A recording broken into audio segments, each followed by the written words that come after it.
noite, conforme o dia, a hora, a oportunidade para poder chegar aí no ar, arrasando. Vamos aí ao direito à informação. Aqui a voz de Nilton Marques, você já conhece em especial este carinho, este amor.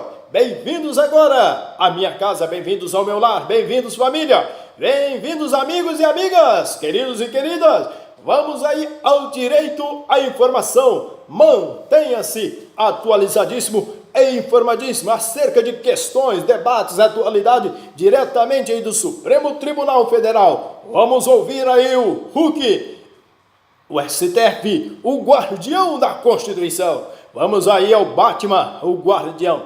Vamos aí, é o último a errar. Estamos aí também discutindo artigos que são recorrentes. Exatamente, senhores, no artigo 71 e no inciso 3º. Vamos à continuidade. Primeiro, levanta a poltrona, folgado. Se inscreva no canal, você que está chegando, comentando e compartilhando. Vamos somar aí e agregar valores. Vamos aí, a nossa alegria, a nossa participação. É razão aqui de viver, de respirar esse oxigênio aqui nesse estúdio simples, mas também primordial e essencial para trazer para vocês, cidadão, o conhecimento. Trazermos aí inovações, novidades aí, sabedoria. Vamos aí.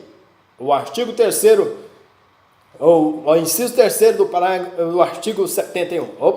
Apreciar, para fins de registro, a legalidade dos atos de admissão de pessoal, a qualquer título, a administração direta e indireta, incluídas as fundações instituídas e mantidas pelo poder público, excetuadas as nomeações para cargo de provimento em comissão, bem como as das concessões de aposentadoria, reformas e pensões, ressalvadas as melhorias posteriores que não alterem o fundamento legal do ato concessório.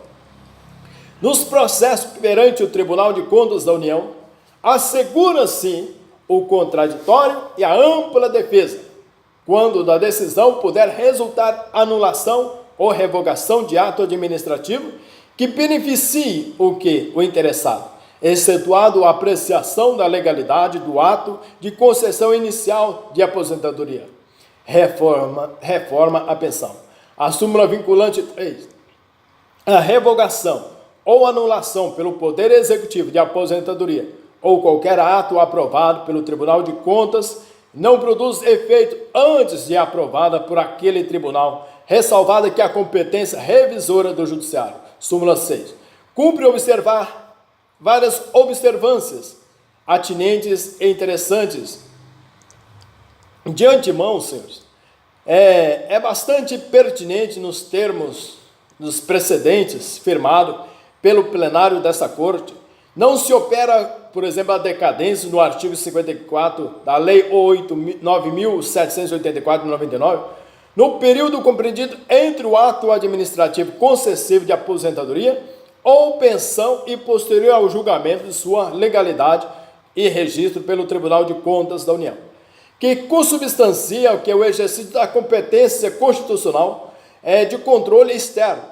A recente jurisprudência consolidada do STF passou a se manifestar no sentido de exigir que o Tribunal de Contas da União assegure a ampla defesa do contraditório nos casos em que o controle externo de legalidade exercido pela Corte de Contas para registro de aposentadorias e pensões ultrapassar o prazo de 5 anos, sob pena de ofensa ao princípio da confiança, a face subjetiva do princípio da segurança pública. Entretanto, também, o Tribunal de Contas considerou legal o ato de concessão inicial de pensão de Montepio Civil da União em favor da impetrante e de sua irmã, ordenando que o seu registro. A Corte de Contas também determinou a adoção de medidas com objetivos de efetuar a alteração dessa pensão, para que a irmã da impetrante passasse a ser a única beneficiária, com o fundamento em suposta ocorrência de união estável superveniente. O ato de Tribunal de Contas da União negativo de registro à aposentadoria, a inércia da Corte de Contas por mais de 5 anos a contar da aposentadoria, consolidou afirmativamente a expectativa do ex-servidor quanto ao recebimento de verba de caráter alimentar. Esse aspecto temporal diz intimamente com o princípio da segurança jurídica, projeção objetiva e o princípio da dignidade da pessoa humana e a elemento conceitual de Estado de Direito. Também, senhores, a súmula vinculante 3 se dirige exclusivamente às decisões do Tribunal de Contas da União que anule ou revogue atos administrativos que beneficiem alguém interessado.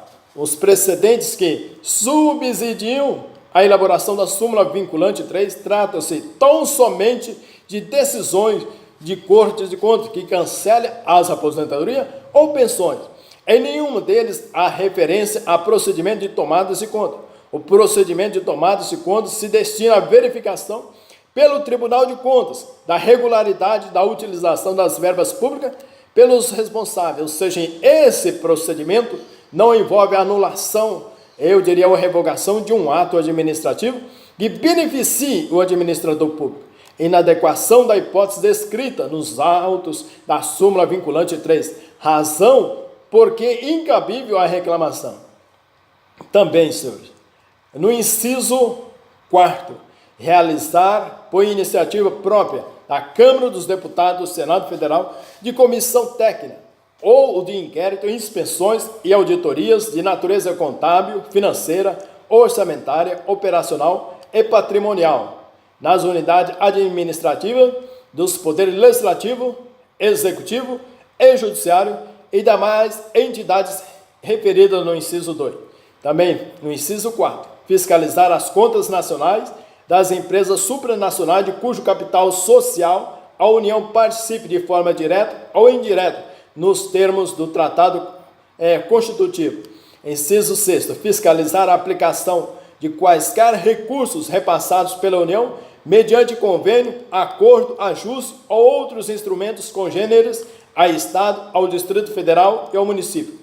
Embora os recursos naturais da plataforma continental e os recursos minerais sejam bens da União, em conformidade que está registrado no artigo 20, inciso 5º e 9º, a participação ou compensação aos Estados, Distrito Federal e municípios, no resultado da exploração de petróleo, xisto, betuminoso e gás natural são receitas originárias desses últimos entes federativos. É inaplicável caso o disposto no artigo 71, inciso 6 da Carta-Mãe, que se refere especificamente ao repasse efetuado pela União, mediante convênio, acordo ou ajuste de recursos originariamente federais. Homem de Ferro, artigo 71, inciso 8º. Aplicação aos responsáveis em caso de ilegalidade, de despesa ou irregularidade de contas, as sanções previstas em lei, que estabelecerá o que, entre outras combinações, multa proporcional ao dano causado ao erário. É constitucional que institui sanção de inidoneidade a particulares por fraude à licitação, apreciação pelo Tribunal de Contas da União. O nepotismo cruzado, reconhecida a competência do Tribunal de Contas para a verificação da legalidade do ato praticado pelo impetrante, nos termos do artigo 71, inciso 8º e 9º da Constituição, procedimento instaurado no Tribunal de Contas da União a partir de encaminhamento de autos de procedimento administrativo concluídos pelo Ministério Público Federal no Estado do Espírito Santo. A nomeação para cargo de assessor de impetrante é ato formalmente lícito, contudo, no momento em que é apurada a finalidade contrária ao interesse público, qual seja uma troca de favores entre membros do Judiciário ou até deve ser invalidado por violação ao princípio da moralidade administrativa e por estar caracterizada a sua ilegalidade por desvio de quê? De finalidade. Doravante também, o inciso 9, também podemos afirmar a nomeação para o cargo de assessor do impetrante é ato formalmente lícito. Contudo, no momento em que é apurada a finalidade contrária ao interesse público, qual seja uma troca de favores entre membros do Judiciário, o ato deve ser invalidado por violação ao princípio da moralidade administrativa, por estar caracterizada a sua ilegalidade por desvio de finalidade. O Tribunal de Contas, embora não tenha poder para anular ou sustar contratos administrativos, tem competência conforme o artigo 71, inciso 9, para determinar a autoridade administrativa que promova a anulação do contrato, se for o caso da licitação que se originou. Inciso 10. Sustar, se não atendido, a execução do ato impugnado, comunicando a decisão à Câmara dos Deputados e ao Senado Federal. Inciso 11. Representar ao poder competente sobre irregularidades ou abusos apurados. Parágrafo 1º. No caso de contrato, o ato de sustação será adotado diretamente pelo Congresso Nacional, que solicitará de imediato ao Poder Executivo as medidas cabíveis. A Constituição do Estado do Tocantins, a Emenda Constitucional 16 de 2006, que atribui à Assembleia Legislativa a competência para sustar não apenas os contratos, mas também as licitações e os eventuais casos de dispensa de inexigibilidade de licitação, a Constituição Federal é clara ao determinar em seu artigo 75 que as normas constitucionais que conformam o modelo federal de organização do Tribunal de Contas da União são de observância compulsória pelas constituições dos Estados-membros precedentes. A Constituição dispõe que apenas no caso de contratos o ato de sustação será adotado diretamente pelo Congresso Nacional. A ação julgada procedente. Está aí o Batman. E no parágrafo 2º, se o Congresso Nacional ou o Poder Executivo, no prazo de 90 dias, não efetivar as medidas previstas no parágrafo anterior, o Tribunal decidirá a respeito. Parágrafo 3º, as decisões do Tribunal de que resulte imputação de débito ou multa terão eficácia de título executivo. No artigo 71 e no parágrafo 4º, o Tribunal encaminhará o quê? Ao Congresso Nacional, trimestral e anualmente, relatório de suas atividades.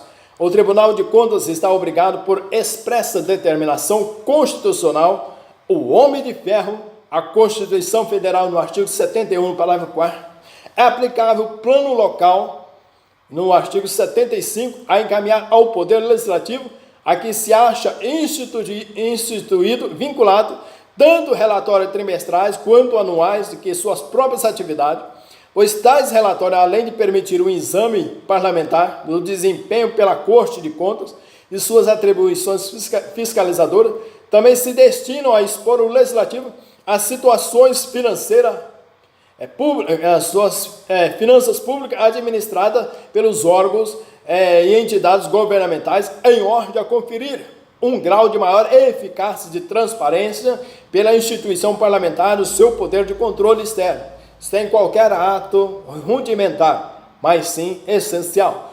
Artigo 72, na cabeça da Constituição, no caput, a comissão mista permanente a que se refere o artigo 166, parágrafo 1º, diante de indícios de despesas não autorizadas, ainda que sob a forma de investimentos não programados ou de subsídios não aprovados, poderá solicitar à autoridade governamental responsável que, no prazo de 5 dias, preste esclarecimento.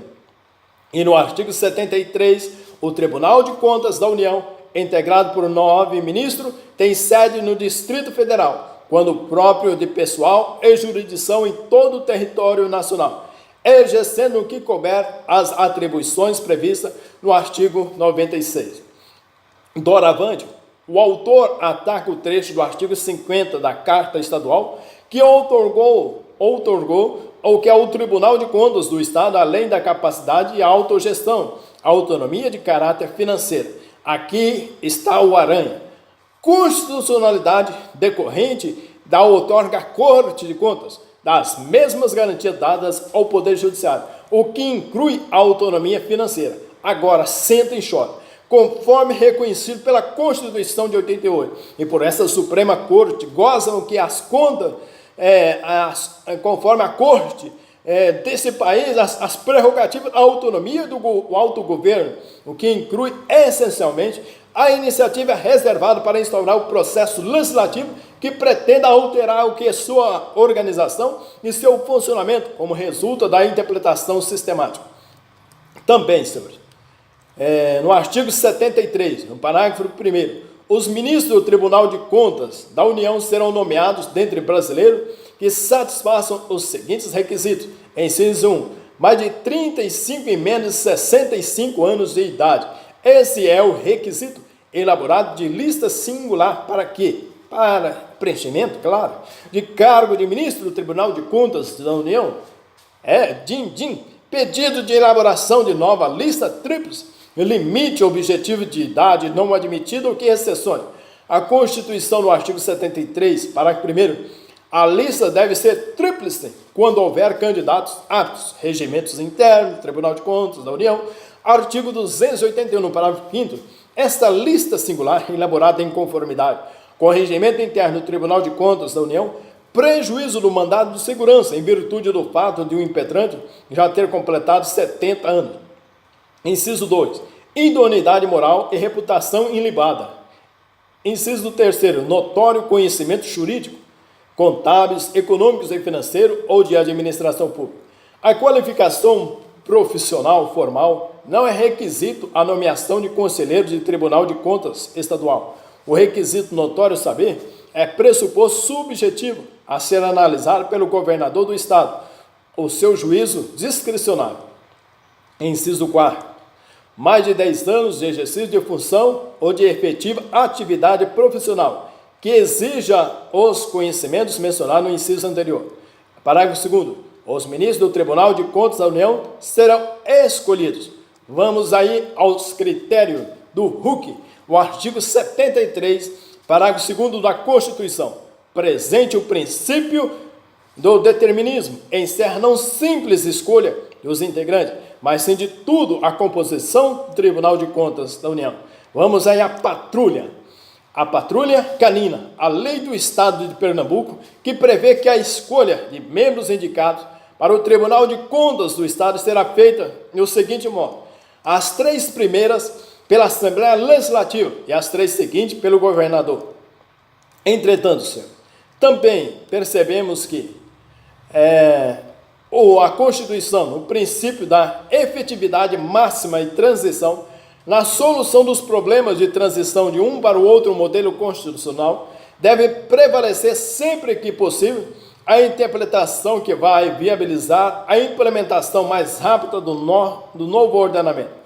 O Tribunal de Contas dos Estados, implementação do modelo de composição heterogênea da Constituição, da livre indicação de seus membros pelo Poder Executivo, de um lado, impor o que a predominância do Legislativo e do outro, vincular a clientela de 2 das 3 vagas reservadas ao chefe do governo, aos quadros técnicos dos auditores e do Ministério Público Especial, para implementar tão rapidamente quanto possível um novo modelo constitucional nas primeiras vagas ocorridas a partir de sua vigência, a serem providos pelo chefe do Poder Executivo.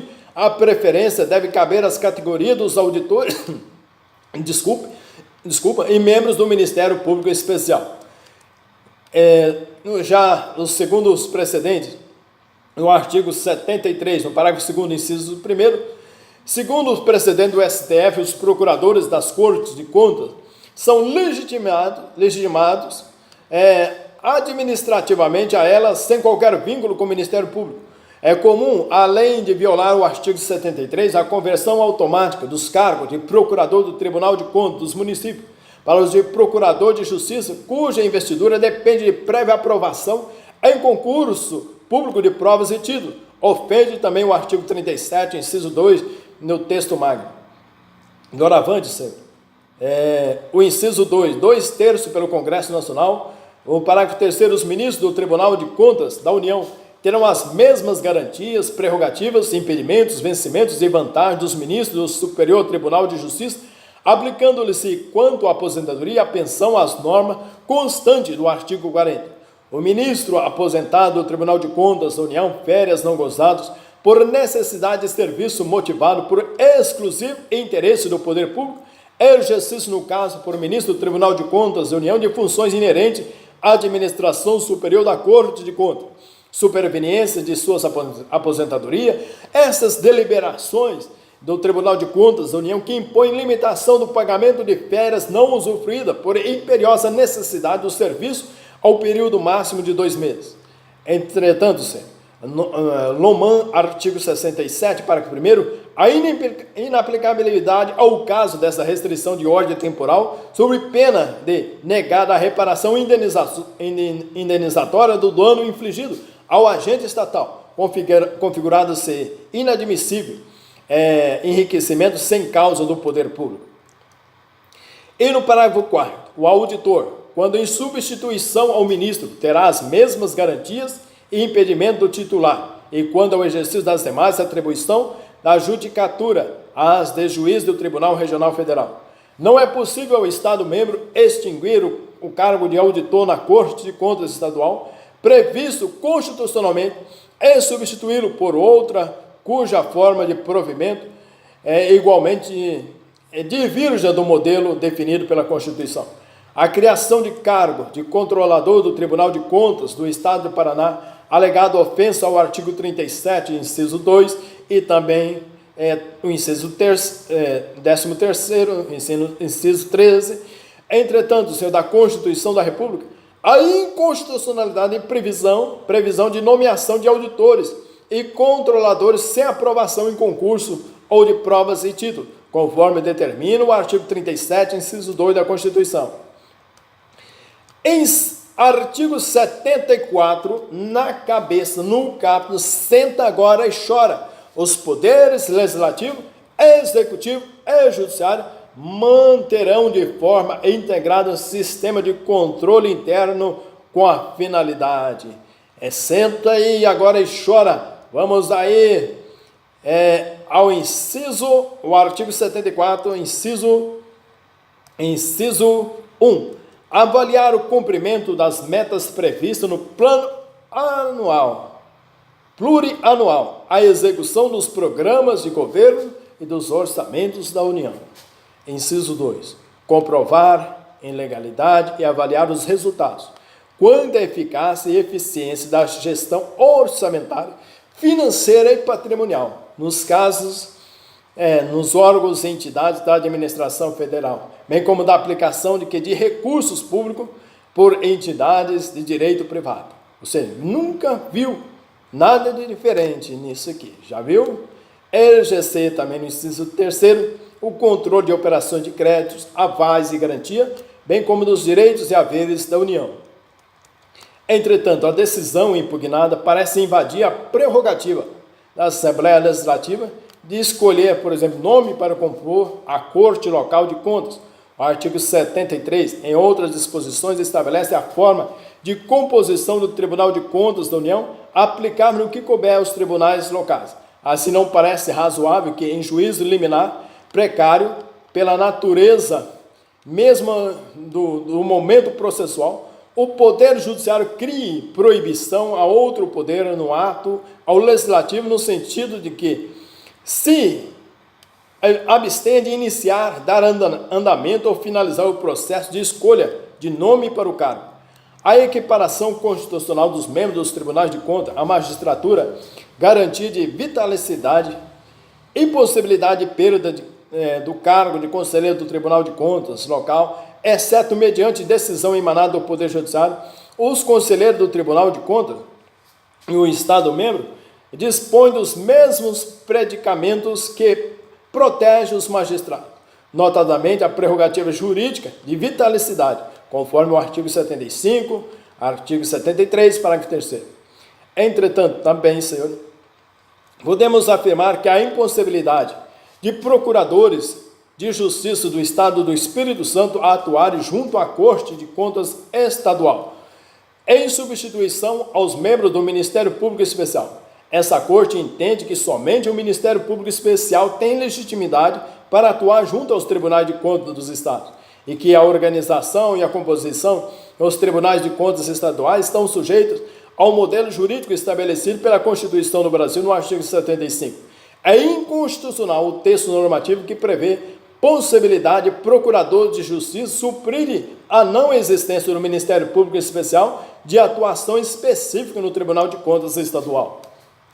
Entretanto, também, a competência exclusiva da Assembleia Legislativa para julgar anualmente as contas do Tribunal de Contas do Estado do Pará, a pretensão de conta pelo Tribunal de Justiça paraense, A Assembleia Legislativa, no prazo de 60 dias contado da abertura da sessão legislativa, a alegação da violação do disposto no artigo 71 da Constituição do Brasil, em decorrência à Constituição de 88, ao tratar o que de fiscalização contábil, financeira e orçamentária, prevê o controle externo a ser exercido pelo Congresso Nacional com auxílio do Tribunal de Contas da União.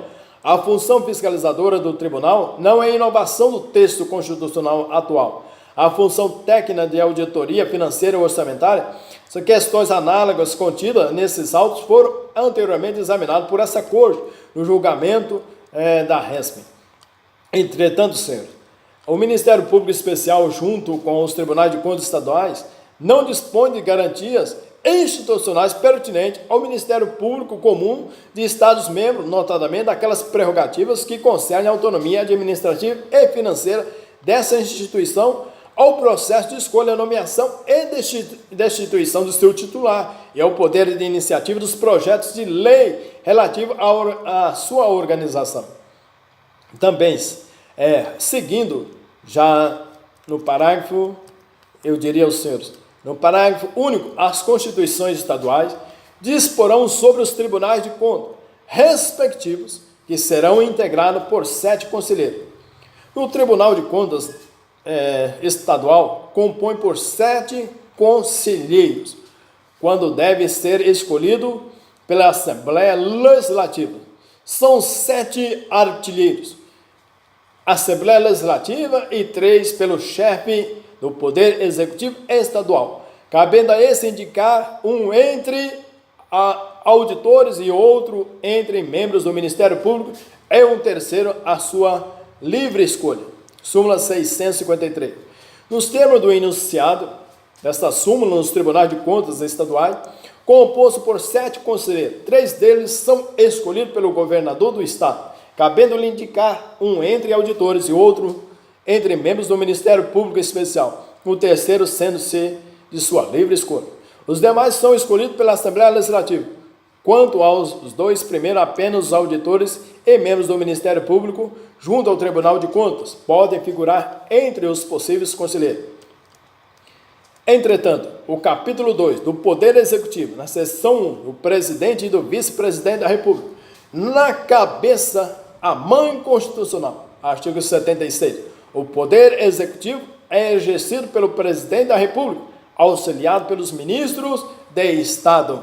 Vamos aí, Batman, o artigo 76 e 84, inciso 1, 2 e 4, a linha A, todos aí da Constituição, atribui ao cara, quem? Ao Presidente da República, aqui a posição de chefe do Supremo da Administração Pública Federal, ao qual estão subordinados os ministros de Estado, ausência de ofensa ao princípio da reserva legal, diante da nova redação atribuída ao inciso 6º do artigo 84, pela Emenda Constitucional 32 de 2001, que permite expressamente ao Presidente da República dispor, por decreto, sobre a organização e funcionamento da administração federal, quando isso não implicar aumento de quê? De despesa ou criação de órgãos públicos, exceções que não se aplicam ao decreto atacado.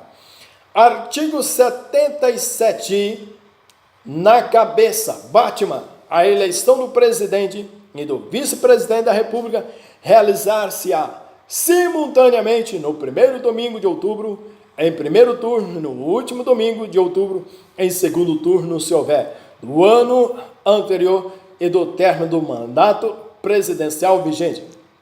Na realidade, tal como precedentemente acentuado, os Estados-membros acham-se vinculados em função de expressa determinação constitucional, inscrito no artigo 28 caput da Carta da República, nossa mãezinha constitucional. Chama aí a mamadeira. Então, ao modelo subordinante estabelecido pelo artigo 77 da Constituição, que se aplica, no entanto, por força dessa cláusula de extensão, apenas as eleições ordinárias e populares realizadas para a seleção de governador e de vice-governador de Estado, inexistindo que concerne a hipótese de escolha suplementar pelo próprio Poder Legislativo, no caso excepcional da dupla vacância, qualquer regramento constitucional que limitando a autonomia estadual, impõe essa unidade da federação a sua integração, submissão aos padrões normativos federais. E no parágrafo 1º, a eleição do presidente da República imporá a do vice-presidente, com ele registrado. No parágrafo 2º, será considerado eleito presidente o candidato que, registrado por partido político, obtiver a maioria de votos, não computados os brancos e os nulos. Entretanto, verifica-se também que os votos brancos também representam a manifestação da vontade política do eleitor. São eles computados em eleições majoritárias, em face de norma expressa no artigo 28 e 29, configurada de exceção alusiva às eleições majoritárias, não podendo, por isso, ser tomado como princípio geral. O artigo 5º, nos atos de disposições constitucional transitórias, limitou-se a dispor sobre a inaplicabilidade à eleição para prefeito nele referido do princípio da maioria absoluta previsto no parágrafo 2º do artigo 77 do texto constitucional. Permanece não dispondo sobre o voto em branco. Entretanto, nobres senhores, até o próximo vídeo, se Deus quiser, estaremos discorrendo aí o parágrafo 3º a seguir. E vamos que vamos somar, multiplicar e acrescentar. Um beijo no coração, Brasil. Bem-vindos à minha casa. Eu fico feliz com a sua amizade.